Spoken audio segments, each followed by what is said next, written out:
Welcome, everyone. Thanks for all of you who have been the first to crowd into this space. I'm Georgia Calvin-Smith, and it's a real pleasure to be here with you for day 0 of Africa Energy Week. Now, ahead of the packed days to come, today is special.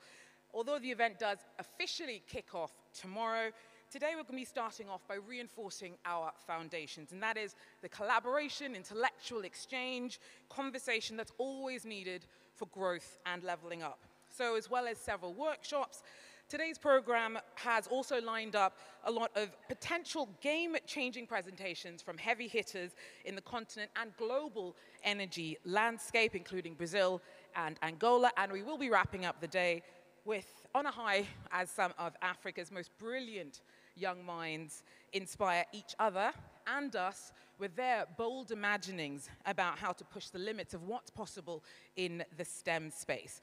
So it may not be day 1 of Africa Energy Week, but today is certainly not a soft start. And it is my pleasure now to hand you over to the NCDMB, the Nigerian Content Development and Monitoring Board, for the first deep dive of the day and indeed of the week. So we're going to be starting off with some opening remarks from Abayomi Bamidele, the Director of Project Certification and Authorization from the NCDMB. And he'll be getting you all comfortable and passing on a welcome from the Executive Secretary before kicking off the workshop proper. So I'd like to invite Abayomi to come on up for the handover. And I do just want to flag up to you. Oh, yes, thank you. You do a better job than I do. Abayomi, such a pleasure to have you. And before I just leave the podium to you, just to really encourage you to, start taking some notes about any inquiries or questions or even insights that you have from the presentation, because there will be about 25 minutes at the end before the scheduled end of the session at 11 o'clock for questions from the audience. So, stay tuned. Abayomi, thank you so much, and we're looking forward to hearing what you have to say. Excellent. Okay, good morning, Cape Town. We are delighted to be here from Nigerian Content Development and Monitoring Board. Our Executive Secretary is unable to make it, so he has given me a speech to read on his behalf. Even though they said this is day 0, it is indeed important that we're starting from ground 0. Local content is very important. And I believe at the end of the day, we'll have some key takeaway regarding this essential topic. So going forward, the person speaking is the Executive Secretary, NCDMB, Engineer Felix Ogbe. Distinguished guests, ladies and gentlemen, I am delighted to welcome you all to the NCDMB Local Content Masterclass here at the Africa Energy Week 2024. As you may be aware, the successes recorded by Nigeria in local content practice in the oil and gas industry have drawn the interest of oil and gas producing countries in Africa and beyond. We regularly receive inquiries and visitations from sister African countries willing to understand the modus operandi of NCDMB as the agency of government mandated to drive local content practice in the Nigerian oil and gas industry. We have various platforms and tools in place to collaborate with Angola, Senegal, Mali, Namibia, Ghana, and others on how to adopt key aspects of our local content practice to suit their local peculiarities. This local content master class, the second edition under the platform of AEW, is about showcasing the journey of local content development in Nigeria to conference delegates in a very interactive manner. NCDMB came on board in 2010. That's roughly about 14 years ago. Our actions have been to fulfill the mandate of NCDMB under the Act. So we have a law that established NCDMB, which is to build capacity of Nigerian companies and people to participate in the oil and gas industry. To do this, we set up a 10-year roadmap sometime in 2018 to drive the various initiatives. One of it, which is to build the organizational capabilities to ensure that we continuously fulfill the mandate of NCDMB. It is therefore my pleasure as the ES, that's the Executive Secretary of NCDMB, to introduce two capable speakers for this masterclass, who are also our staff of NCDMB, as evidence of the development of our people to keep propagating and piloting the local content journey. I'm sure a lot of you know what we talk about, crew change, and that change in leadership creeps on you quietly if you don't know. So we have two of our colleagues in the room today that will do this presentation. Engineer Dokuba Ubungo from our Capacity Building Directorate, and Engineer Ahmed Bashir from our Project Certification Directorate at NCDMB are here to take us through this year's edition of Local Content Masterclass. Together, they will provide insights into the 6 key parameters required for sustainable local content practice, covering the law, the data, capacity building, funding, R&D, and of course, the market. They will also highlight our achievements and also the lessons learned over the years. By sharing our story, we believe it will inspire other countries within Africa and beyond to unlock their own local content resources and stimulate sustainable growth in energy.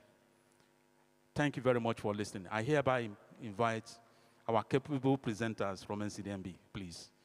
Thank you very much.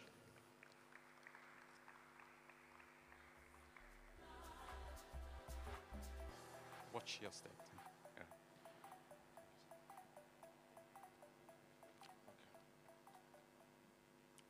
Yeah.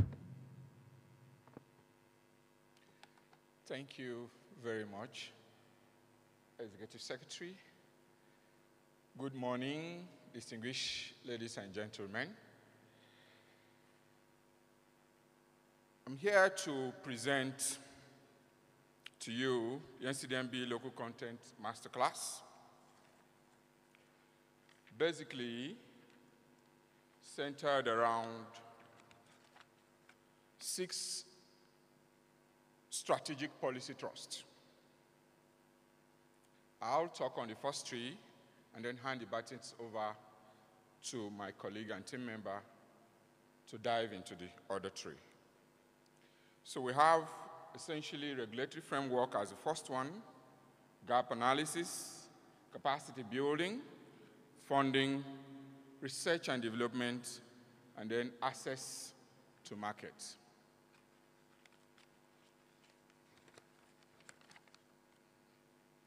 This slide speaks about the case of local content, so to say, more like an introductory slide. This slide talks about Nigeria, a country with vast human and natural resources. A country rich with about 37 billion barrels of oil reserve. A country that has about 206.53 trillion cubic feet of natural gas reserve, and is about 9th on the table, obviously the largest in West Africa by OPEC data collections.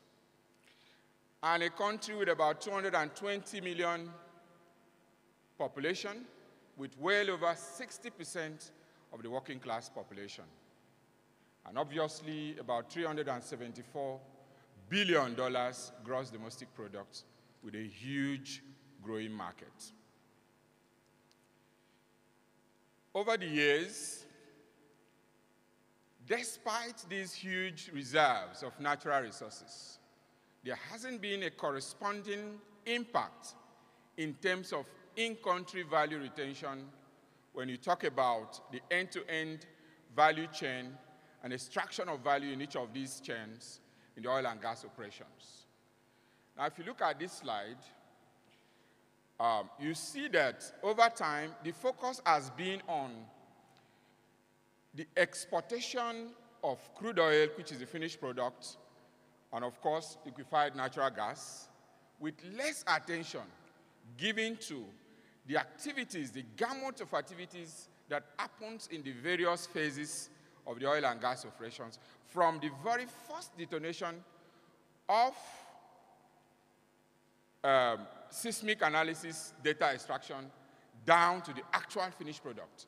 So these sentiments with respect to human capacity, talking about expatriates working, talking about marine vessel and asset acquisition, critical assets, talking about materials, talking about equipments, and all other assets that accumulate into the entire value chain, has been what resulted in over $380 billion of capital flights from the country and a less than 5% Nigerian content value. These sentiments led to what informed a very deeper and subconscious reflection as to what can be done to retain value in each of these phases. So that led to these critical pillars, basically regulatory framework, gap analysis, capacity building, access to market, research and development. They are not just listed. They are listed in a logical sequence, meaning that for you to commence actual local content drive, there must be some degree of regulatory instrument or laws that backs up your operations and enforcement of of local content practice. So basically, like I said, regulatory framework talks about the laws, the extant laws, the regulations, and guidelines are stipulated by the laws. So this brings us to the objective of each of these frameworks. Now, talking about regulatory framework, what are the objectives, the rationale around it? We talk about trust, you talk about transparency, and then you talk about clarity of goals. These three elements are the essentials. They are the essentials that drives and boosts investor confidence,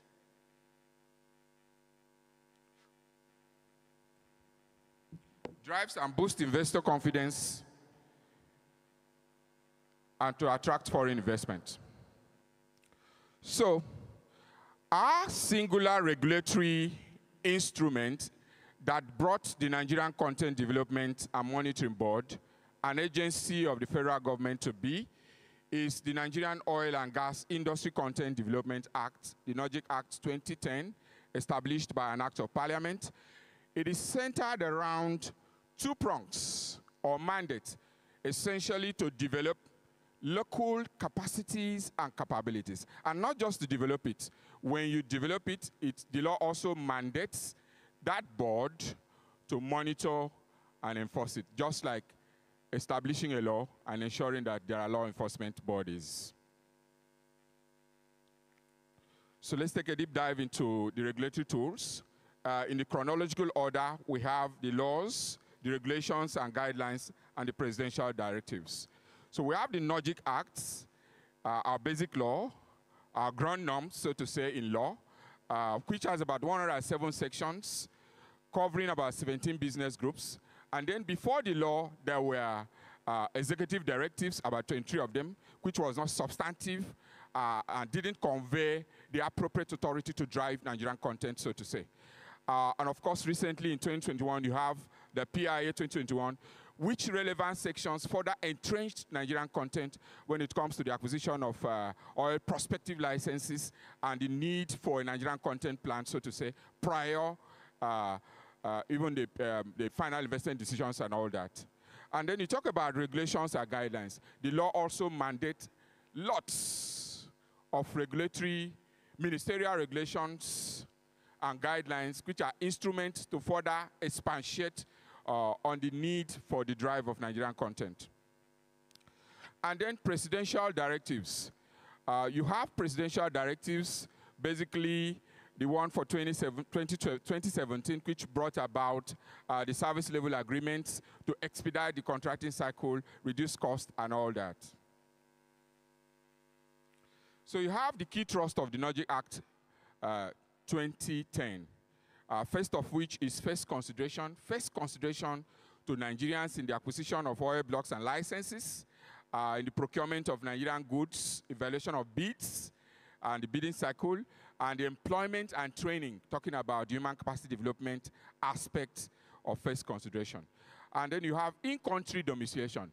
We try to expatiate on this, that in-country domiciliation is not synonymous with Nigerianization. Of course, nobody can do it alone. So you need periodic support, external support, and importation of capacities from outside too, when need be. And of course, monitoring oversight, periodic monitoring to ensure that the set targets are met and complied with. And then lastly, setting out minimum benchmarks to ensure that the local content guidelines and metrics in there serve as benchmark for projected capacity development. So the lessons from the regulatory framework is that the law itself must be highly scalable to promote and enable investment, not to stifle them, but to serve as gates that will guide foreign direct investment and internal investment. Of course, you must also be very acquainted with local peculiarities when it comes to lawmaking, as to the hurdles and the difficulties law may bring. And in that case, you ensure that there are windows of opportunities, and they say the law is not perfect. The law is actually a living thing, so you must subject the law to the realities of what? Change and time. And other factors, other key sectors should also be considered in the formulation of these laws. That's talking about diversification, so to say, and sectoral linkages. So the next one is gap analysis, which is also basically looking at the existing capacities, the inadequacies, and the need to establish or expand capacity, so to say. What is the objective for gap analysis? Of course, data is king. They say it's the new oil. It helps you identify the current states, the desired states, and of course, to formulate your path to the desired states. By setting targets and by periodic tracking, just like last year, we did the second gate analysis of the 10-year strategic roadmap. We'll see the 10 years as we progress. So the gap analysis centers around the 17 services which is encapsulated in the NOGIC Act 2010, and is further cascaded into 278 targets on each of these oil and gas services. So you look at them, they are actually the ones in the circle, and these are all sectorial linkages or other indirect spin-offs. These are the main services that the schedule to the NOGIC Act captures with targets, more like commitment obligations to ensure that the operators and the IOCs abide by. So this is the 10-year strategic roadmap I talked about. It was developed in 2017, so it looks at where we were before the enactment of the Act as at 2010. It was basically less than 5%, and then a projection of about 70% by 2027. So to achieve that, you will look at the values you can extract from upstream operations, from midstream operations, from downstream operations, and to all other sectoral linkages. So far, as at December 8th last year, there was a declaration of the attainment of 54% Nigerian content so far. Can you put a round of applause to that? I believe there is a considerable advancement that will be declared much later this year. So gap analysis provides baseline. It helps us set targets through a well-detailed project monitoring and closure of all subsequent gaps. For capacity building, the objective is basically for intervention, confidence building, growth, and skills development. So these are the local content achievements over time. Well over 10 million man-hours in training. Integration of FPSO, basically the top sites over time in country. Local operators owning prospective licenses. In the aspect of funding, you see about $350 million set aside. My colleagues will dwell on that. Over 40% marine vessel acquisition owned by nationals and all others. Materials.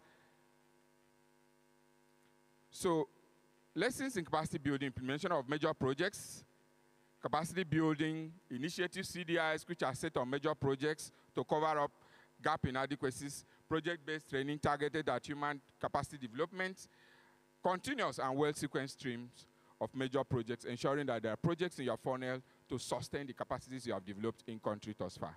At this point, I'll swiftly bring in my colleague to talk about the other 3 strategic roadmaps, strategic pillars. Thank you. All right. Okay. Thank you, everyone. Once again, my name is Ahmed Bashir, and thank you for joining us. So my colleague, Engineer Dokubo, has spoken about very big things, big plans, right? Very attractive and very ambitious. But as you all know, no matter how big your ideas are, if you don't have the money for it, then, like we say in Nigeria, it's just audio, right? So I'm the guy who's going to show you how you're going to fund all this and how we do it in Nigeria. And when I'm done, you can direct all the questions to the director and Dokubo. You don't question money, right? So let's shoot. So why funding? Why do you have a framework for funding? Why do you need to build incentives around funding these local content targets? Obviously, capital is king. We operate in a very capital-intensive industry. Almost everything you want to do requires a large amount of funding upfront. And to build local content, you need to provide the source of that funding. You can't just rely on traditional frameworks of funding. So funding provides a catalyst, particularly low interest, easily accessible funding, right? Then also the community players. I mean, for those of us in Nigeria, we have a history of community unrest. And it's simply because the communities haven't been taken on board. And one of their major barriers is funding, right? So we also have a framework to support the community, host communities that host this oil. Also, you need funding to intervene in major projects. Major projects come with opportunities for local content, but as government, you need money to step in there to provide spaces for local players. So, in establishing our law, right, it gives a legal framework for housing this funding. So 1% of every upstream contract in the oil and gas sector in Nigeria is invoiced as source and paid into this fund. The fund is established by Section 104 of the NORGIC Act, and the fund sits with the CBN, the Central Bank of Nigeria, for oversight and warehousing authority. Now, the fund is where NCDMB launches a lot of intervention programs and also provides low-interest single-digit funds for its intervention programs, as I'll speak to later. But this is very important, and like my colleague mentioned, that is embedded in law, because these things have to be embedded in law to give international, multinational investors the confidence and that they have legal backing for whatever action they want to take from their home country as they seek to invest in Nigeria. Okay, my slide isn't moving here. I don't know if it's moving at the top. Okay, can someone help while I use the paper one? Yeah, we have it here. So I think I'll just to save time, I'll speak to other items as the IT team addresses. Yeah, can't rely on IT all the time, huh? Probably battery issues. So let's go. Okay. So I mentioned the 1% fund. The next item is, what do we do with it and why do we have it? So as a start, we started off by launching a $350 million intervention fund with the Bank of Industry in Nigeria. The Bank of Industry is a development bank in Nigeria that supports small and medium scale businesses. But the reason why we approached the Bank of Industry is simply for this. We started off with commercial banks, and then the smaller companies looking to invest in the oil and gas industry were having challenges accessing the fund, simply because commercial banks have very stringent requirements to access funding. Not that they're bad, but then the target audience of the fund were not getting the fund. So we approached the Bank of Industry to warehouse this amount, and their controls over time and requirements were not as stringent as commercial banks. So it made it easier for Nigerian local players to access funding for their businesses, right? So, and also, another bit of the fund we use for in equity investments. There are some kind of investments that, particularly in high-risk markets, people want to see government take the lead to assure them that this will work before they step in with their own funds. So, okay, I see the slides are back on. Okay, let's continue till I get the controls back. So, we started providing equity investment for people willing to go into items like modular refinery investments in Nigeria. People want to build mini gas processing plants and so on and so forth. So since when we started, still isn't moving here, so I think this hasn't been sorted. Anyway, since when we started, we've seen people commission modular refineries who have received investments from us. We've also seen people commission gas processing plants, LPG terminals, because of funding we've given them. And also another thing the fund has allowed NCDMB to have, it's become self-sustaining, right? We don't have to rely on the appropriation fund to fund our activities, so we can plan long-term, right? And that's the advantage of the fund for us. And also, matters arising with regards to funding. I'm sure you've all heard in the news that the plan to establish an African energy bank by the African Petroleum Producers Organization. And, okay, it's moving now. So let me take you to the current slide I'm on. Thank you to the IT team at the back end.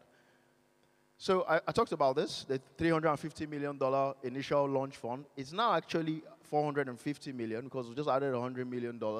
Now it's split into different buckets, so we take care of each funding need. There's a bucket for manufacturing loans. There's a bucket for community contractors. There's a bucket for loan refinancing. Before the NOGIC Act came, a lot of Nigerian oil and gas players were heavily indebted to commercial banks. So another section of the fund is used to support their loan refinancing as well as contract funding as well. So sometimes some companies get big ticket contracts, but they lack the complete fund to execute. So we also step in there to support them. So like I mentioned, these are single digit loans most often than not, 9%, at most maybe 10%. So matters arising. There's the African Energy Bank because the entire continent recognizes the importance of providing funding from energy projects. Obviously, an African Energy Bank dedicated to the peculiarities of our own energy industry. So whether it's renewable energy projects or it's oil and gas projects, but energy for the continent. Headquarters, we're happy to host that in Abuja, Nigeria, right? Initial seed capital for this bank is $5 billion to be contributed by APPO member companies and the African Exim Bank. Obviously, the beneficiaries are simply oil and gas players, energy players on the continent. So lessons on funding. There has to be a clear, unambiguous fund, right? People need to know that there's a fund earmarked for local content, how they can access it. Also, there must be a clear remittance framework, guidelines published in public that makes it very clear how this money will be deducted and what accounts they're going to be paid into. And also, you must allow the fund to digest, right? We started in 2010. We didn't start dipping our hands into this fund until way after 5 years. We allowed the fund to accumulate, so you can do very big intervention projects with them. So, and also, there's a need to always carry out forensic auditing. We do that with the EFCC in Nigeria, the Economic and Financial Crimes body in Nigeria, to make sure we retrieve people who are defaulting on their loans and also those who haven't remitted to the fund. So the next arm here, pillar, is research and development. Why is it important? You cannot import every solution, right? I mean, we play in a global market, so you must import some solutions, but at the same time, you must do that simultaneously with internal innovation structures and support. And that means bringing on the academia as well, and also working to stimulate innovation in Nigerian industries as we play to our comparative advantages. And why is R&D investment important? This is data from the World Bank you can see here. Obviously, you can see the countries at the top. You've got Korea, Republic, United States, Belgium, Japan at the top. And you can see how much they expend compared to the GDP. It's about 4% for some of the countries, 3%. And then you have South Africa and Nigeria. You can see how much we're doing there. I mean, it even tells you how much of a struggle it is to even get this data, that we don't even pay that much attention to this. So we will struggle if we don't take R&D serious as a continent, right? If we want to play with the big players. So how does NCDMB work local content R&D support? So we launched a 10-year roadmap for the R&D as well, simultaneously with the 10-year roadmap. We have an R&D council supported by members of the industry, then members of the university community in Nigeria. Then also, we earmarked a portion of that $450 million fund I mentioned for R&D funding. We earmarked $50 million has been parked for that purpose, support R&D activities.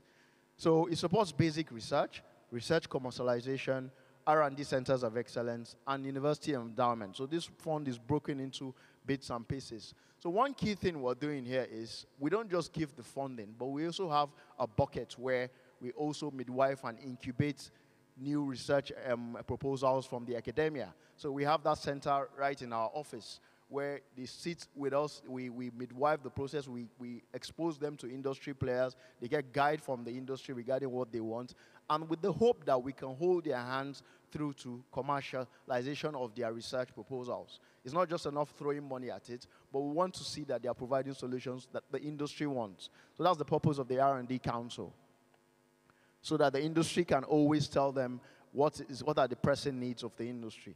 So what's the lessons for the R&D?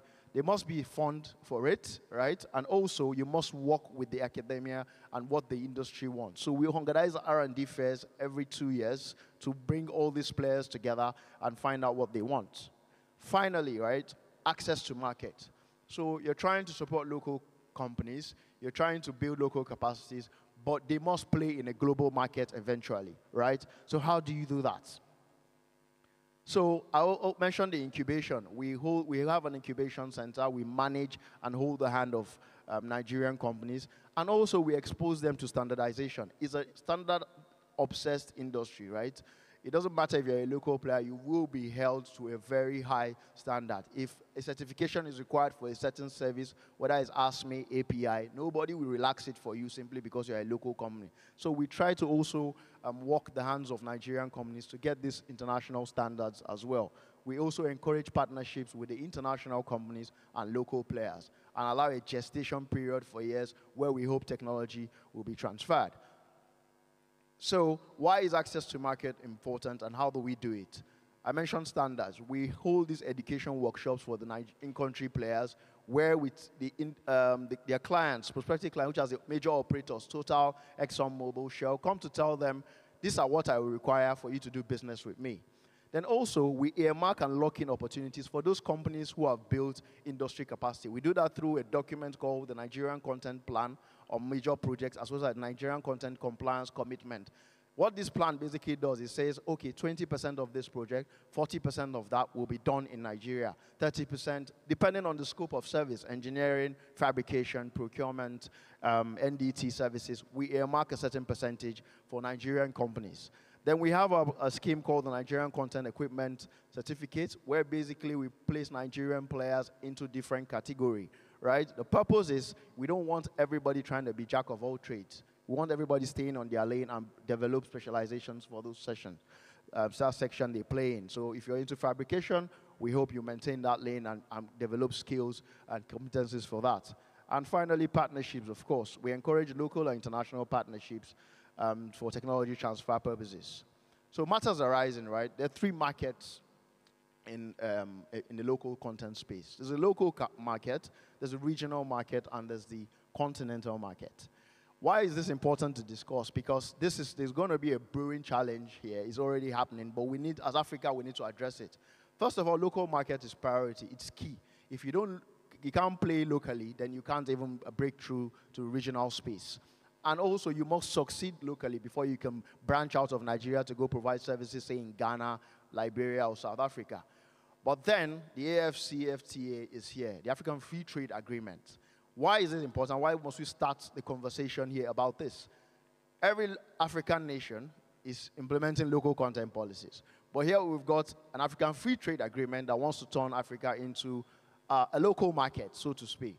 So a South African company can confidently go provide services in the Nigerian oil and gas industry without restrictions. But we must start to talk within ourselves, how will that work in the light of local content requirements in our individual countries? These two policy documents must work together. Or else, you're a big vessel player in Nigeria, you start going to Uganda to provide services, and you meet a roadblock with respect to their own local content requirements there. How do we marry the two? The good thing is conversation has started with the AFCTA team and Apple about how all this will work, creating a single market and support for local African companies as one single market to support each other, and we play in our own comparative advantages, right? So lessons to learn. You must start with in-country opportunities. So you must build your local firms to cut their teeth locally and become center of excellences before they try to break out. And also, you must challenge stereotyping, right? They are local doesn't mean they are inferior. They are local simply means they play in a local space, they add value locally, but they also play in a global market where they add value. And also, we continue to encourage collaboration. You can't kick out foreign entities in your country. There's no 100% local content anywhere. So you must work with international players. Some of them have expertise that you've never had. So you must work with them for certain types of service. There's no sugarcoating that. So in conclusion, to wrap up, you must have the regulatory framework, like we mentioned. You follow it up with gap analysis so that you find out where you want to go and where you are right now. Then capacity building to intervene in those gaps. Then provide a funding framework. Follow it up with R&D, and of course, provide access to the market. And to just wrap up, some facts about local and some lessons learned that we've learned in Nigeria. Local content is not nationalization. It doesn't mean you're taking over assets of foreign companies operating in your country. It's about value domiciliation. You want those foreign entities to establish facilities in your country so that your people can get employed, technology can be domiciled, local components can be manufactured. And local content is not CSR. You're not doing people a favor. It's a moral and ethical obligation. And there's no one-size-fits-all. What works for Nigeria will not work in South Africa. What works in South Africa will not work in Namibia. So you must find out what are your local peculiarities, what are your comparative advantages that you can take advantage of. And it's not a short sprint. You can't have it done in a year or two. It's a long-term plan. And it's not at all costs. So that goes with the last point there. Local content is applicable to all players. It's not just to the foreign companies. When we started, there was a feeling among Nigerian companies, aha, this is a law for the foreign guys. Not for me, no. It's everybody must be on board, and everybody must play by the same set of rules for it to work. And finally, what I can tell you what we've learned in Nigeria is this. As NCDMB, we always are willing to change and iterate our positions to meet what the market wants. All right? Some regulators might see that as a weakness, but us is a strength for us in NCDMB. We listen to the people we regulate. We hold workshops. We get their opinion. This is not working in NCDMB. It can work better this way. And we continue to see value in that because I need to mention that some years ago, the body in Nigeria which evaluates the ease of doing business index of government regulatory agencies evaluated us, and we were placed number 27th in 2017 on that rank among the Nigerian government in terms of how we respond to people we regulate. As at last year, we've moved ourselves up to number 1, and this year was still number 1. So that's why I said when we listen to the people we regulate, it's not a weakness. It's not as if they are pushing us left and right. It's good to listen. It's good to change. And we always iterate in our processes. We don't mind doing it every year if that means what will stimulate the market, attract investment, and support both local and international players. So at this point, I want to say thank you very much for listening.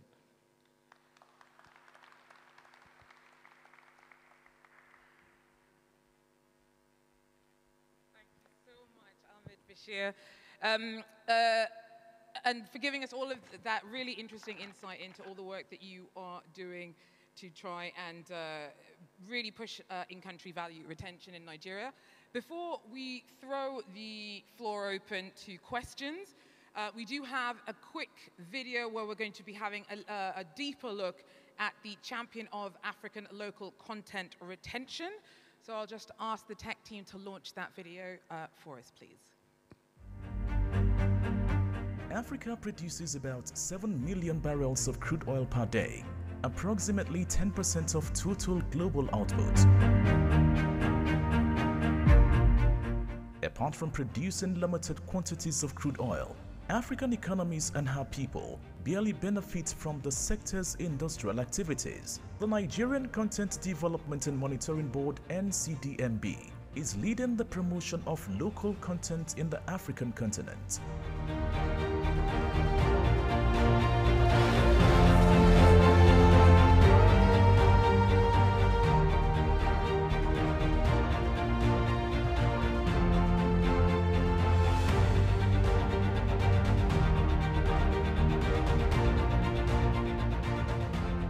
NCDMB, which was established in April 2010 through the enactment of the Nigerian Oil and Gas Industry Content Development NOGIC Act 2010, has the mandate to build capacity of Nigerian companies and people to participate in the oil and gas industry. The Nigerian Content 10-Year Strategic Roadmap. This 10-year roadmap has 5 pillars and 4 enablers, with clearly mapped out initiatives to accomplish the primary goal of increasing local content level to 70% in 2027. A key pillar of the Nigerian Content 10-Year Strategic Roadmap is sectorial and regional linkage. This pillar seeks to use the capacities and capabilities developed in the oil and gas industry to power other critical sectors of the Nigerian economy and beyond. More importantly, the pillar promotes local content practices and cooperation among sister African countries that have oil and gas and mining resources. In this regard, NCDMB supports various African countries to improve indigenous participation in their extractive industries and implement workable local content frameworks. Under this pillar, NCDMB has organized or participated in separate technical workshops and exchange programs with senior officials from Ghana, Uganda, Mozambique, Senegal, Niger, Kenya, Gabon, Congo-Brazzaville, Namibia, Equatorial Guinea, amongst others.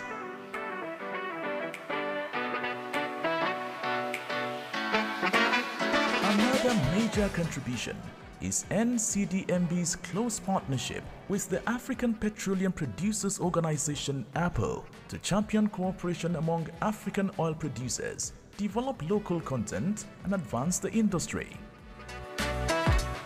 Under the leadership of Engineer Felix Omashola Ogbe, the current Executive Secretary, NCDMB will continue to support African local content and drive economic growth in the continent. The future looks very bright for African local content development.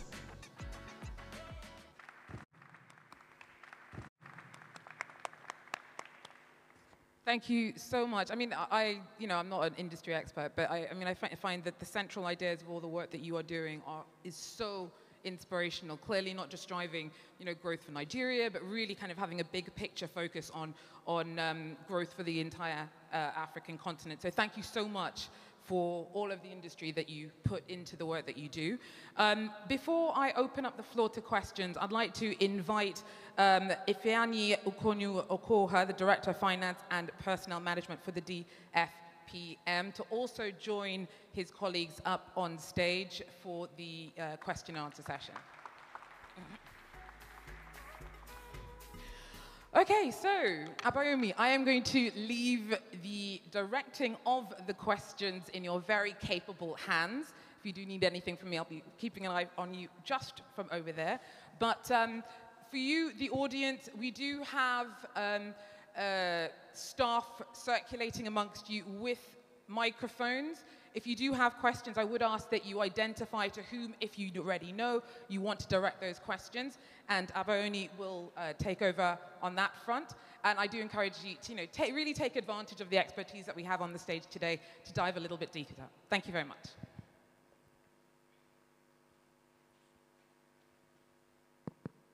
Hello?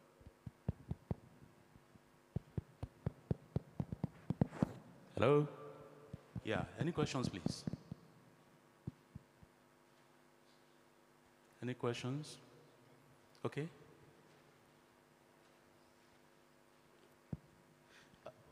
Hello. Yeah. I have two questions, I think, for him. Sorry, I didn't get the name. When I came in, we were in the middle of the presentation, so I didn't get the name very well. It's about the local content fund. You mentioned that the funding is 1% of all upstream contracts. My question is, two questions are, within the value chain, which aspect of the contract do you charge 1%? Like you have the core oil and gas activities, such as exploration services, well drilling, subsurface activity, then the indirect service and support services. Does the 1% apply to every contract, whether it's direct, indirect, or support services? That's the first question. The second question is, in the upstream, the value chain, there are several tiers of contracting. Tier 1, Tier 2, Tier 3, and goes further down. Does the 1% levy, does it cascade to several tiers, or is a final tax or levy at the Tier 1 level? Yeah, thank you very much. I'm not surprised the first question is about money. If you noticed, when we got to the slide on funding, everything got frozen. And no surprise we are getting the first question around that. It's a very important topic. But I think we should pass it to the Director of Finance. If you have, do you have mic close to you there? So they want to know, how do you apply the, no? No mic. You can use this. Thank you. Thank you very much. So the 1% applies to every contract or subcontract in the upstream oil and gas sector. That's what the Act says. So I don't know whether that answers you. Yes, he also asked whether it cascades. Please listen. So I'm using every contract. It's quite broad. For instance, if I'm an insurance company providing insurance to the oil and gas company, does 1% apply to the premium I take from, say, Chevron or Exxon? So, but insurance, for instance, or if I provide, I'm a general, if a catering company or freight forwarder providing that service to every other industry, when I provide freight forwarding service or insurance service to upstream company, do you have to pay 1% on that tax as well? Just like any other core oil and gas company providing subsurface, drilling, well engineering or fabrication service. Does it apply to indirect or support services? That's what I'm... Okay, so far we haven't stretched it to premiums, but for every contract, so if you're providing catering services and it's a contract from an upstream oil and gas company, then the 1% is applicable. Yes, it's applicable. Thank you, Director. And to the other one about whether it's upstream, midstream, or downstream, is only upstream. We don't deal with midstream. So it's from the upstream side that the 1% is applied, whether to the main contract, the subcontract, and other services down the chain, or the 1% is applicable. So it cascades? Yes. It's like that. Abayomi, I Yes. think we've got one last question for you before, unfortunately, we have to wrap up the session. Sir? Yes, please. Thank you. Hello, my name is Jay Park. I have a question about the local content. And first of all, let me say I'm very impressed. It's an excellent local content program. I want to draw an example from another jurisdiction that established local content as a requirement, and that is Brazil. And they said there must be this percentage of local content. And in order to implement that, there was a requirement then you needed to buy local steel. And what happened was that investors discovered that the capacity for local steel was not sufficient to meet the level of demand that the industry had because of these new reforms that attracted so much interest. So an investor would say, look, I need some pipe for my well. When can I have it? And they say, oh, 2028. And he goes, no, I have to drill a well this year. Okay? So what happened was an excellent Brazilian local content program created so much demand that the local capacity was inadequate. Have you faced that problem yet in Nigeria? And if you haven't yet, do you have any thoughts about how you might address it should it arise? Thank you.